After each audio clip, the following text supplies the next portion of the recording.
Hello friends, welcome back to my channel dinner রান্নাঘর। আজকে আমি তোমাদের করে দেখাবো রুই মাছের একটা পাতলা ঝোল।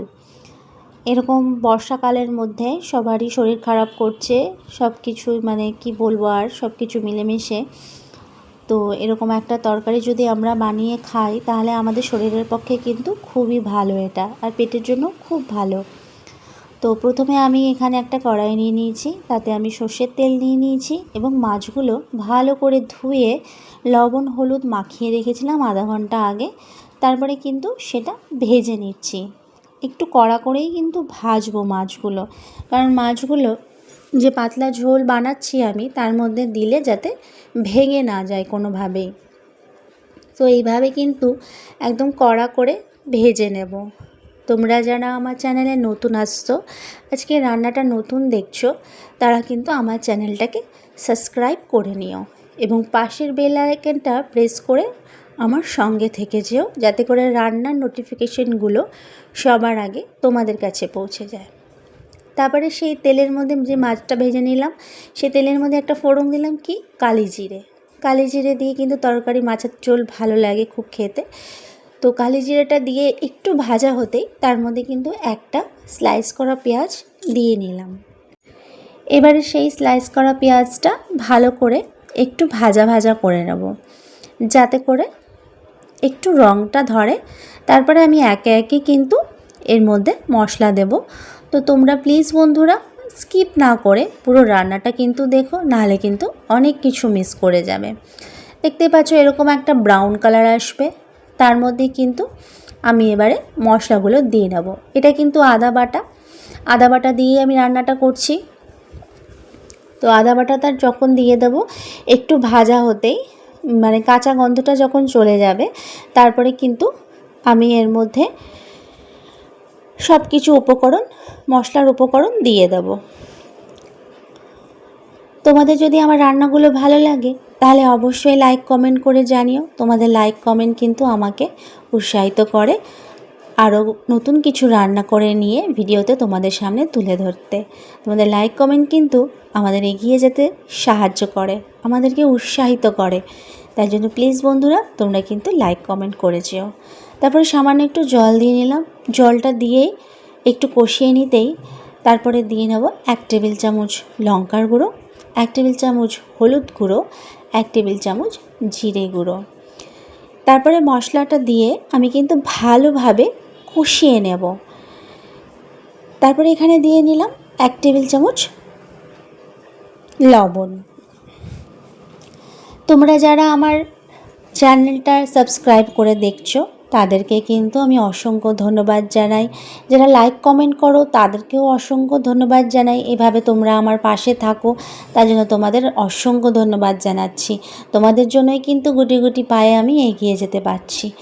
তারপরে কিন্তু এর মধ্যে দিয়ে নিলাম খানিকটা কাঁচা লঙ্কা আর টমেটোগুলো বেশ লাল হতে হবে, তাহলে কিন্তু তরকারির রঙটা খুব ভালো আসবে। এভাবে দেখতেই পাচ্ছ একদম ভালো করে কষিয়ে নিচ্ছি যতক্ষণ পর্যন্ত মশলা থেকে তেলটা ছেড়ে না যাচ্ছে। তারপরে কেটে রাখা আলুগুলো কিন্তু আমি একটু লম্বা লম্বা করে কেটে নিয়েছি। দেখতেই পাচ্ছ একটা বড় সাইজের আলুকে আমি 4 ভাগে ভাগ করেছিলাম। আর এখানে দিলাম 2টো পটল। তো পটলগুলো সে লম্বা লম্বাভাবে কেটে নিয়েছি। এবারে ভালো করে একটু পটল আর আলুটাকে ভালো করে কষিয়ে নেব আমি এখানে। এরকম আমার চ্যানেলে কিন্তু অনেক রকম রান্না আছে, বাঙালি রান্না আছে, আর আমি চাইনিজ রান্নাও অনেক কিছু করেছি। তোমরা কিন্তু সেখান থেকেও আমার ভিডিওগুলো দেখে নিতে পারো। তারপরে সামান্য একটু জল দিলাম, জল দিয়ে ভালো করে সেটাকেও কষিয়ে নেব যতক্ষণ পর্যন্ত এই পটলটা আর আলুটা একটু গলে না যাচ্ছে, সামান্য একটু গলে যাবে। তারপরে কিন্তু আমি কেটে রাখা ঝিঙেটা দিয়ে দেবো। ঝিঙেটা কিন্তু আমি অনেকটা পরিমাণেই নিয়েছিলাম, যেহেতু বলেছি এটা একটা পাতলা ঝোল হবে। তো ঝিঙে দিয়ে খেলে কিন্তু ভীষণ ভালো লাগবে। তো তারপরে কিন্তু ঝিঙেটা দিয়ে আমি ভালো করে কষিয়ে নেব। ঝিঙেটা পরে দেওয়ার কারণ এটাই যে ঝিঙেটা খুব তাড়াতাড়ি গলে যায়, তো তাই যেন একদম ল্যাদ ভ্যাদ না হয়ে যায় তরকারির সাথে, তাই জন্য কিন্তু ঝিঙেটা একটু পরে দেওয়া। তো তোমরাও কিন্তু বন্ধুরা একবার আমার মতন এইভাবে রান্না করে খেও, সত্যি খুব ভালো লাগে খেতে। বাড়িতে ছোট বড় সবাই খেতে পারে। আর যে ছোটো ছোটো রান্না করো তাহলে লঙ্কাটা একটু কম দিয়ে নেবে, ঝালটা একটু কম দিয়ে নেবে। আমি একটু বেশ তরকারিটা কিন্তু লঙ্কার ঝালটা একটু বেশি দিয়েছিলাম, তাতে কিন্তু খুব টেস্টি লেগেছিলো খেতে। বেশ গরম ভাতের সাথে কিন্তু খুব ভালো লাগে। তারপরে এভাবে কষিয়ে নিয়ে যখন দেখবো যে তেলের উপরে চলে এসেছে, তারপরে কিন্তু আমি এখানে জলটা অ্যাড করে নেব।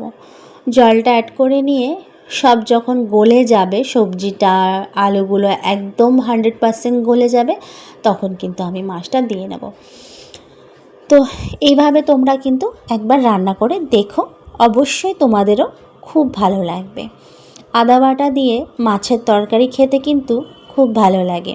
আর যারা একদম মানে শুধু আদা বাটা দিয়ে করবে, তারা কিন্তু পেঁয়াজটাকে স্কিপ করতে পারো। পেঁয়াজটা দিলেও ভালো, না দিলেও কোনো ব্যাপার নেই। তারপরে দেখতেই পাচ্ছ জলটা অনেকটা কমে এসছে, এখন কিন্তু সব কিছু গলে গেছে। তারপরে আমি কিন্তু এর মধ্যে জল দিয়ে নেব, মানে যতটা ঝোল রাখতে চাই ততটা এখন কিন্তু জল দিয়ে নেব। দেখতে পারলে আলুটা আর পটলটা কিন্তু একদম গলে গেছে, ঝিঙেটা তো কোনো কথাই নেই। তো তারপরে কিন্তু আমি এর মধ্যে একে একে মাছগুলো দিয়ে নিচ্ছি। দেখতে পাচ্ছ মাছগুলো কিন্তু আমি কত কড়া করে ভেজেছি, যাতে করে কোনোভাবেই ভেঙে না যায় যখন ঝোলের মধ্যে ফুটবে। আর আমার মাথা খেতে খুব ভালো লাগে, মাছের মাথা খেতে, তাই কিন্তু আমি একটা মাথাও অ্যাড করে নিলাম এর মধ্যে। তারপরে এইভাবে কিন্তু একটু ফুটিয়ে নেব। ফুটিয়ে নিয়ে তাতে কিন্তু আমি কিন্তু জল অ্যাড করব। জলটা কিন্তু অ্যাড করেছি, সেটা আমার অফ ক্যামেরাতে হয়ে গেছে। ঝোল যে যতটা রাখতে চাও ততটা কিন্তু জল দিয়ে নেবে। তারপরে ঠিক নামানোর 5 মিনিট আগে একটা টমেটো এর মধ্যে দিয়ে নিলাম, সেটা দেখতেও ভালো লাগবে আর খেতেও কিন্তু ভালো লাগবে। একটা টমেটো আমি কষানোতে দিয়েছি, আর একটা টমেটো কিন্তু আমি এখন দিলাম। তারপরে এইভাবে ফোটানোর শুধু পালা, যে ফোটাতে থাকবো যতক্ষণ পর্যন্ত আমার মনের মতন একটা তরকারির রঙটা না হচ্ছে। এইভাবে তোমরা কিন্তু একটা পাতলা ঝোল বানিয়ে খেতে পারো। এটা কিন্তু শরীরের জন্য খুব উপকারী, পেটের জন্য খুব উপকারী, কারণ ঘরে ঘরে এখন জ্বর ঠান্ডা কাশি, তারপরে পেট খারাপ, এগুলো হতেই আছে। তো এইভাবে একটা পাতলা ঝোল বানিয়ে খাবে, তোমরা কিন্তু খুব সুস্থ ভালো থাকবে। তো আজকের রান্নাটা তোমাদের কেমন লেগেছে অবশ্যই কিন্তু আমাকে লাইক কমেন্ট করে জানিও। আর এতক্ষণ দেখার জন্য রান্নাটা তোমাদের কিন্তু অনেক ধন্যবাদ জানাই। নেক্সট আসবো অন্য কোনো রান্না নিয়ে। Thanks for watching.